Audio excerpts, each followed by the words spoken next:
Hi అండి. అందరికీ నమస్కారం. Welcome to my channel. ఈ వీడియోలో ఉద్యోగుల సమస్యల పరిష్కారంలో జాప్యం, అసెంబ్లీ ముట్టడి అంటూ అప్డేట్ అవ్వడం జరిగింది. సో, దీనికి సంబంధించిన పూర్తి సమాచారాన్ని ఈ వీడియోలో తెలుసుకుందాము. వీడియో అయితే ఎక్కడే గాని స్కిప్ చేయకుండా ఎండ్ వరకు చూసేయండి. అప్పుడే ఇన్ఫర్మేషన్ పూర్తిగా అర్థమవుతుంది.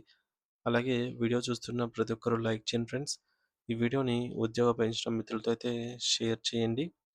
అలాగే కొత్తగా మన ఛానల్ చూస్తున్న వారు సబ్స్క్రైబ్ చేసుకోవడం అయితే మర్చిపోకండి. ఇక ఆలస్యం చేయకుండా వివరాల్లోకైతే వెళ్ళిపోదాము.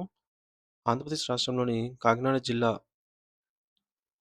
జిల్లా కేంద్రం ఒక మహా ఉద్యమానికి వేదిక అయిందనమాట. సో, ప్రభుత్వం, ఉద్యోగులు మరియు ఉపాధ్యాయుల సమస్యల చిరకాల వాంఛనైనటువంటి బకాయిల చెల్లింపు, నూతన పీఆర్సీ కమిషన్ నియామకం, తక్షణమే ఐఆర్ ప్రకటన, కారుణ్య నియామకాల వేగవంతం మరియు సిపిఎస్ రద్దు వంటి అనేక కీలక డిమాండ్లతో ఉపాధ్యాయ సంఘాల ఐక్యవేదిక ఫ్యాక్ట్‌పో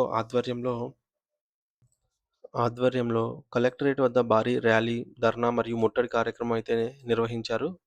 వేలాదిగా తరలివచ్చినటువంటి ఉపాధ్యాయుల నినాదాలతో కలెక్టరేట్ ప్రాంగణం దద్దరిల్లింది.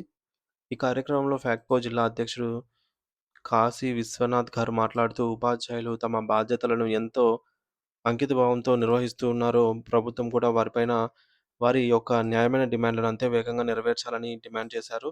కేవలం మాటలతో కాలయాపన చేయకుండా క్షేత్రస్థాయిలో సమస్యల పరిష్కారానికి ప్రభుత్వం చొరవ చూపాలి అని ఆయన అయితే స్పష్టం చేశారు.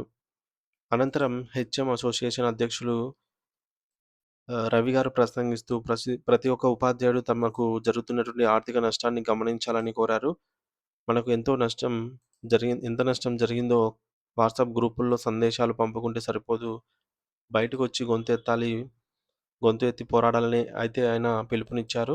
సోషల్ మీడియాలో వాట్సాప్ ఆహ్, పులులు, సింహాలు అని చెప్పుకుంటూ ఇంట్లో కూర్చుంటే ప్రభుత్వం మన సమస్యలను గుర్తించదని జెప్పేసి ఒక సీఎల్ పోయినా పర్వాలేదు కానీ రోడ్డు మీదకి వచ్చి మన సత్తా చాటాలని అయితే ఆయన ఉద్యమ స్ఫూర్తిని రగిలించారు. సో, ప్రభుత్వంపై ఒత్తిడి తీసుకురావడానికి క్షేత్రస్థాయిలో ప్రత్యక్ష పోరాటమే ఏకైక మార్గమని ఆయన ఉద్ఘాటించారు.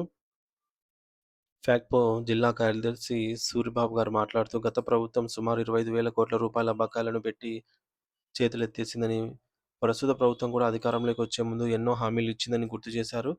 మేము వస్తే ఆర్టిఫిషియల్ ఇంటెలిజెన్స్ ఏఐ వాడతాం, మీ సమస్యలను పరిష్కరిస్తామని చెప్పి 2 ఏళ్లు గడిచినా ఒక్క హామీ కూడా నెరవేరలేదని ఆయన ధ్వజమెత్తారు.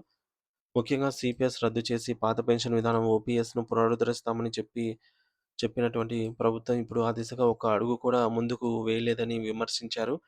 హెల్త్ కార్డ్‌ల పరిస్థితి మరీ దారుణంగా ఉంది అని, ఒక సాధారణమైన వైట్ కార్డ్ హోల్డర్‌లకు ఇచ్చే ఉచిత వైద్య సదుపాయాలు కూడా భారీగా ప్రీమియం చెల్లిస్తున్నందుకు మాకు అందటం లేదు అని అయితే ఆవేదన వ్యక్తం చేశారు.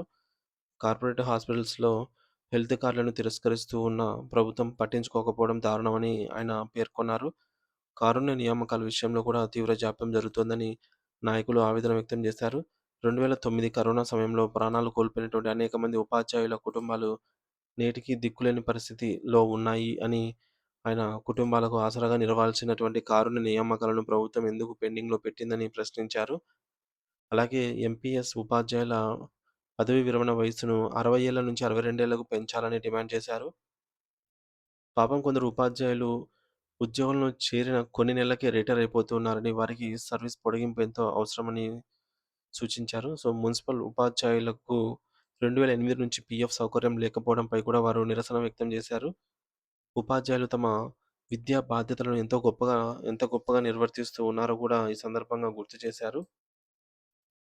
ఈ విద్యా సంవత్సరం అడ్మిషన్‌లు పెంచడం కోసం ఉపాధ్యాయులు తమ వేసవి సెలవులను కూడా త్యాగం చేసి ఇంటింటికి తిరిగి కష్టపడ్డారని, అలా బాధ్యతలను ఉత్తమంగా నిర్వర్తిస్తున్నప్పుడు తమ హక్కుల కోసం పోరాటంలో కూడా వెనకడుగు వేయబోమని స్పష్టం చేశారు.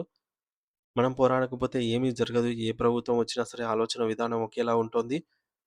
మనల్ని కేవలం ఒక ఓటు బ్యాంకుగా లేదా పనిముట్టుగా చూస్తున్నారే తప్ప మన కష్టాన్ని గుర్తించడం లేదని ఆయన వాపోయారు. ప్రతి ఉపాధ్యాయుడు బడికి వెళ్లి తమ సహచరులను ఈ యొక్క నష్టాన్ని తమ సహోద్యోగులకి వివరించాలని, సంఘటితంగా పోరాడాలని అయితే ఈ మేరకు రవి గారు పిలుపునిచ్చారు. సో, ఈ యొక్క ఆర్థిక అంశాలపై సూరిబాబు గారు మరింత లోతుగా విశ్లేషించారు.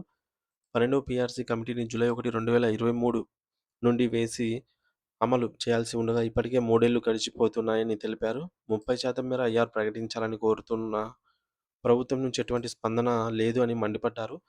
2022 నుంచి ఉద్యోగులు దాచుకున్న సరెండర్ లీవ్ బకాయిలు ఒక్క రూపాయి కూడా విడుదల చేయలేదని, ఒక్కొక్క ఉపాధ్యాయుడు 30 రోజుల జీతాన్ని కోల్పోతున్నారనైతే వివరించారు.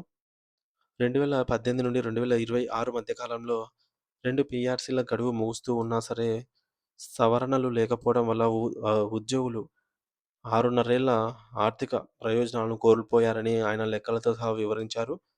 ఈ పరిస్థితి ఇలాగే కొనసాగితే రాబోయే రోజుల్లో సచివాలయం ముట్టడి మరియు అసెంబ్లీ ముట్టడికి కూడా వెనకాడబోమని ప్రభుత్వాన్ని ఈ సందర్భంగా హెచ్చరించారు.